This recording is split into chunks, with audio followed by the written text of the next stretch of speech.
Meus amigos, meus irmãos, boa tarde, boa noite.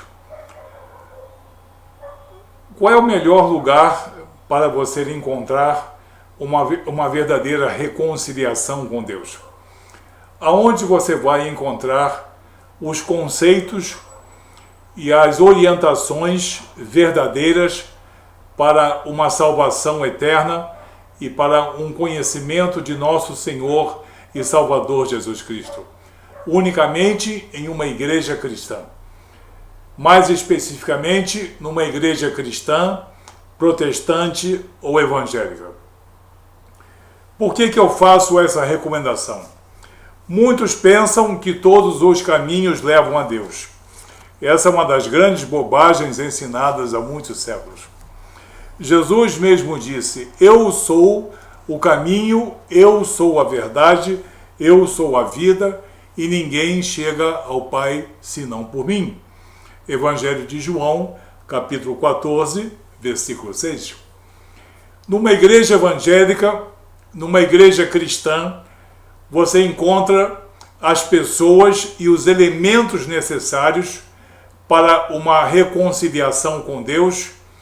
E eu vou citar apenas alguns exemplos aqui. Eu separei 5 exemplos de características que você encontra em uma igreja cristã. Os elementos necessários para a nossa salvação. Naturalmente, a salvação vem monergisticamente. Ela vem do alto, ela vem soberanamente de Deus.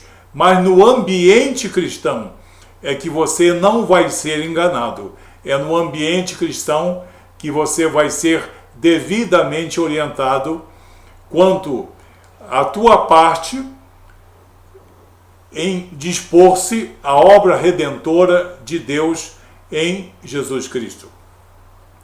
Vamos citar 5 características de uma verdadeira igreja cristã. Respeito às Escrituras Sagradas. Unicamente em uma verdadeira igreja cristã você vê avidez, respeito e a preservação da integridade das Escrituras Sagradas. Mas você já deve ter visto as Escrituras Sagradas em outros lugares. Já. Muita gente até consulta a Bíblia eventualmente, quando lhe é conveniente. E quando é conveniente, muitas vezes, para pegar as Escrituras Sagradas e lançá-las contra a própria verdade, adulterá-las, ou então adotá-las com restrição. Mas numa igreja cristã, as Escrituras Sagradas são amadas, reverenciadas e integralmente examinadas, para que você tenha a vontade de Deus para a sua vida. Então, o respeito às Escrituras Sagradas, na sua integridade, sem corrompê-las de modo algum, em momento algum, é que você vai ter os elementos necessários para a salvação. Jesus, no Evangelho de João, capítulo 5, versículo 39, disse: examinai as Escrituras Sagradas, perscrutai as Escrituras, porque buscai nelas a vida eterna, pois bem, são elas que testificam de mim. O próprio Jesus diz que nós usemos as Escrituras para buscarmos os elementos da salvação.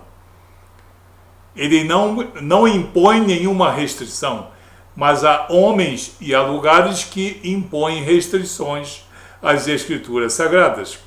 Esses lugares não são cristãos, porque em um ambiente verdadeiramente cristão, as Escrituras, como eu disse, são amadas na sua integridade e são respeitadas.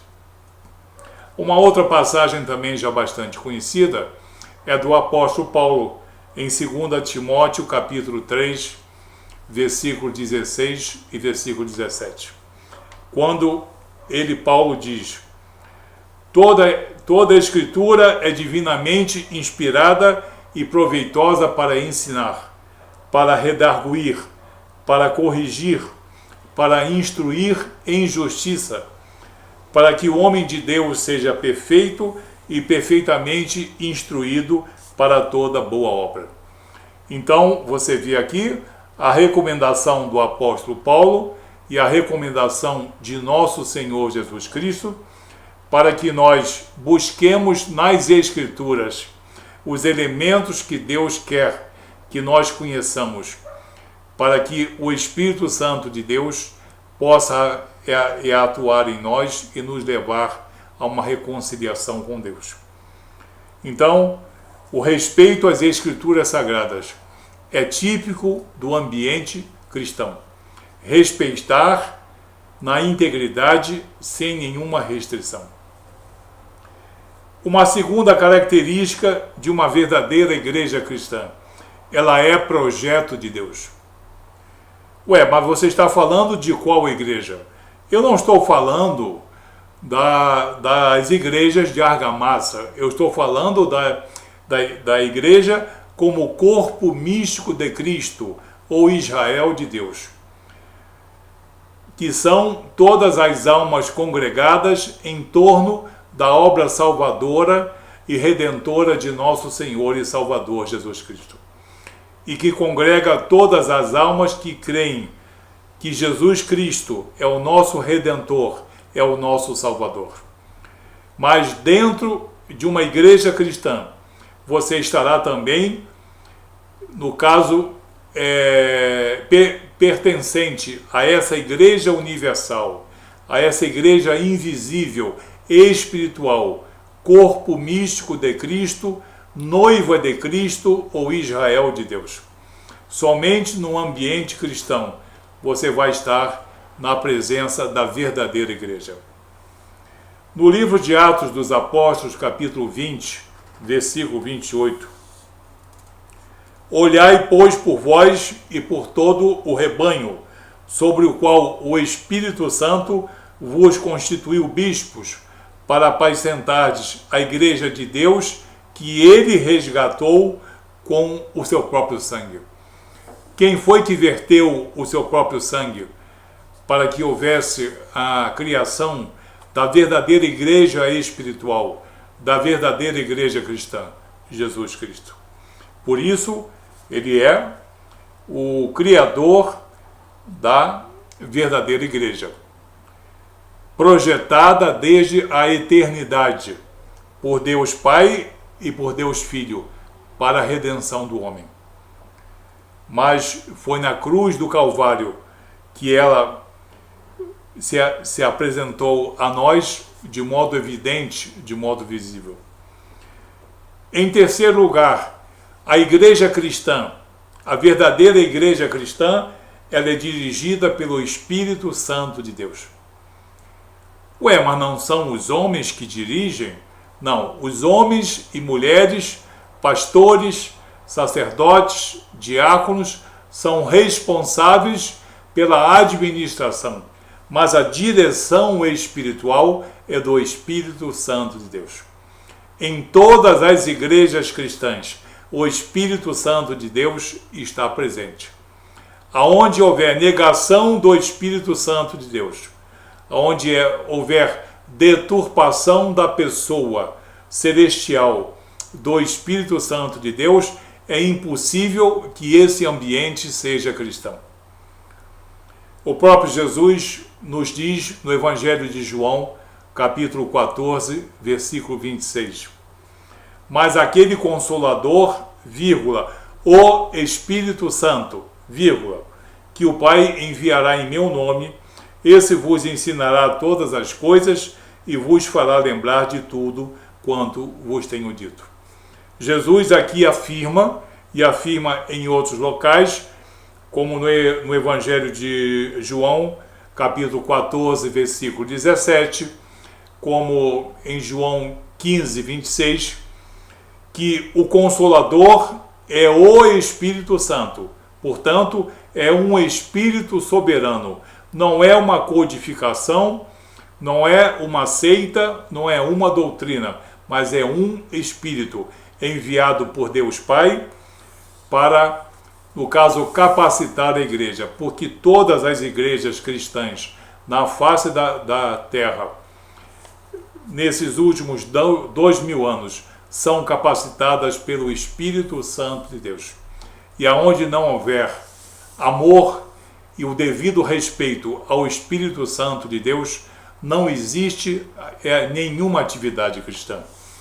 Porque o Espírito Santo de Deus só está presente onde ele é concedido por nosso Senhor e Salvador Jesus Cristo, como efetor da obra redentora de nosso Senhor Jesus Cristo.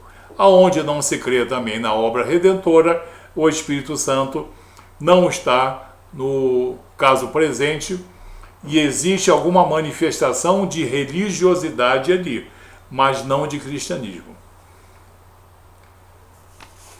Vamos ao terceiro exemplo, ao quarto exemplo.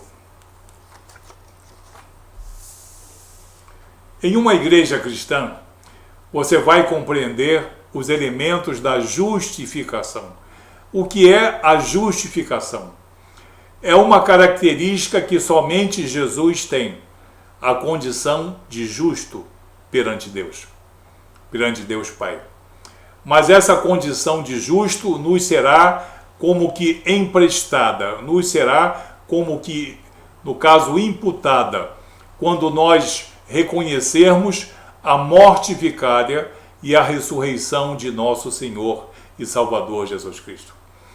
Quando nós nos submetemos a essa verdade, quando o nosso coração, o nosso entendimento e o nosso espírito vê na obra redentora de nosso Senhor Jesus Cristo e na sua ressurreição a nossa justificação, nós estamos condicionados a podermos andar perante Deus Pai como homens e mulheres justificados em Cristo Jesus. E todo esse contexto só é aceito, só é ensinado em verdade em uma igreja cristã. Somente uma igreja verdadeiramente cristã. Somente uma igreja que serve aos propósitos do Espírito Santo e de nosso Senhor Jesus Cristo vai falar efusivamente em justificação, em morte redentora, morte vicária e ressurreição. Então, você vai conhecer muito facilmente um ambiente cristão pela justificação que ali te será apresentada.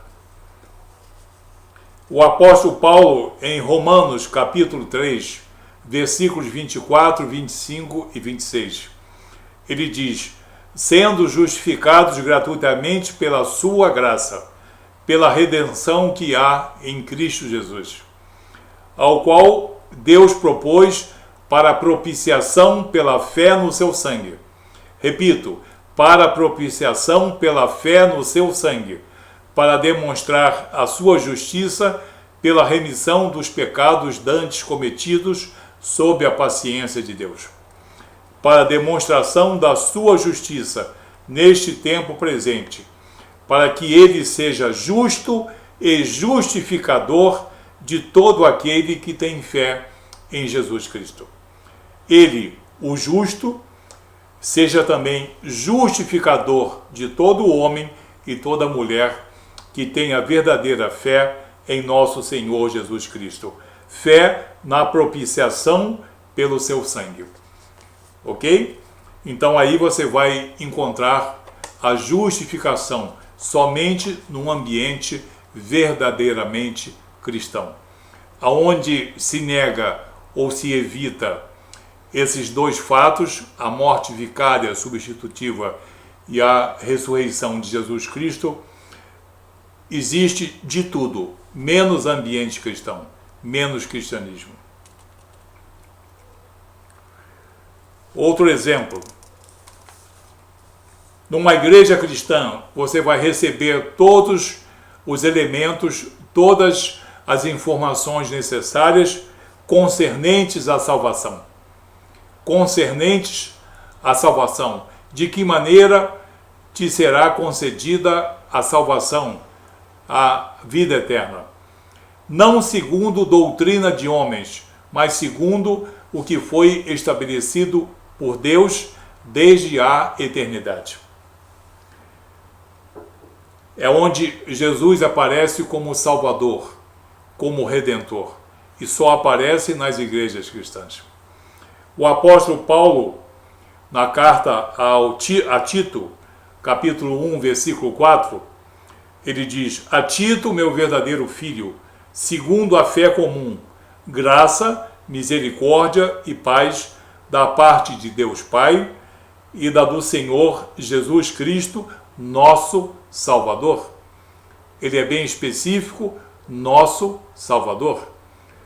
Então não são as obras, nem são os homens, nem são os eruditos, não são os méritos humanos, não são as obras humanas.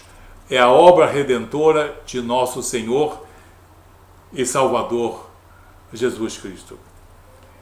E por último, nós temos aqui uma característica exclusiva das igrejas cristãs. Jesus é Senhor e soberano. Sim, Jesus é apresentado como ele realmente é. Senhor, soberano, Salvador, Redentor, Mestre. Sim, mas há lugares em que Jesus se apresenta, não que ele queira, mas que os homens querem apresentá-los apenas como profeta, apenas como emissário, apenas como mestre. O eterno mestre, o mestre dos mestres, mas nunca Senhor e nunca soberano. Se Jesus, nesses locais, nunca aparece como Senhor e soberano e como Salvador, ali não existe um ambiente cristão. Em uma igreja cristã, você vai encontrar Jesus sempre e primordialmente como soberano e Senhor. Porque como soberano e Senhor, ele vai exercer os atos soberanos que permitem a salvação eterna e a reconciliação do homem com Deus.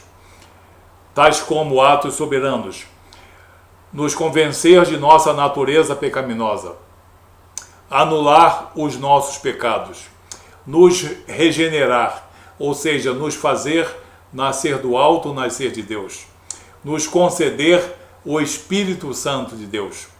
Outro ato soberano: nos redimir, nos reconciliar com Deus, nos conceder a vida eterna, nos justificar. Todos esses não são ensinamentos, são atos soberanos exercidos pelo Espírito de nosso Senhor Jesus Cristo e pelo Espírito Santo de Deus sobre o nosso espírito. Sem esses atos soberanos, não existe cristianismo, não existe redenção, não existe salvação. E nas igrejas cristãs, Jesus vai apresentar-se sempre, vai ser apresentado sempre, primordialmente, como soberano e como Senhor.